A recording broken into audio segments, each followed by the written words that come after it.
শুল্ক বৃদ্ধির ধারা অব্যাহত রেখেছেন মার্কিন প্রেসিডেন্ট ডোনাল্ড ট্রাম্প।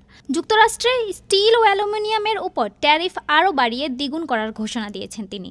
৩০ মে পেনসিলভানিয়ার পিটসবার্গে এক নির্বাচনী সমাবেশে বক্তব্য রাখতে গিয়ে তিনি এ ঘোষণা দেন। আগামী ৪ জুন থেকে কার্যকর হবে এ শুল্ক। ফলে এখন থেকে এসব পণ্য আমদানিতে ২৫% বদলে মার্কিনীদের গুনতে হবে ৫০% ট্যারিফ। ট্রাম্প বলেন, যুক্তরাষ্ট্রে স্টিল আমদানির উপর শুল্ক ২৫% থেকে বাড়িয়ে ৫০% করা হবে। দেশের স্টিল শিল্পকে আরও সুরক্ষিত করবে এ ট্যারিফ।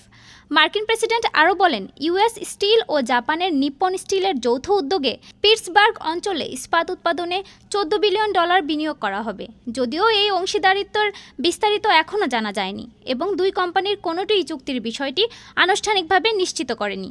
তবে এই ঘোষণার পেছনে আইনি বিতর্কও আছে। ট্রাম্পের শুল্ক আরোপের বৈধতা নিয়ে মার্কিন আন্তর্জাতিক বাণিজ্য আদালতে মামলা চলছে।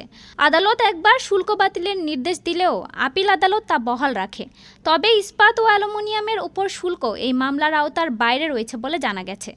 উল্লেখ্য, বিশ্বের মোট ইস্পাতের অর্ধেকেরও বেশি চীন একাই উৎপাদন করে। অন্যদিকে যুক্তরাষ্ট্র সময়ের সঙ্গে সঙ্গে পিছিয়ে চতুর্থ বৃহত্তম উৎপাদকে পরিণত হয়েছে।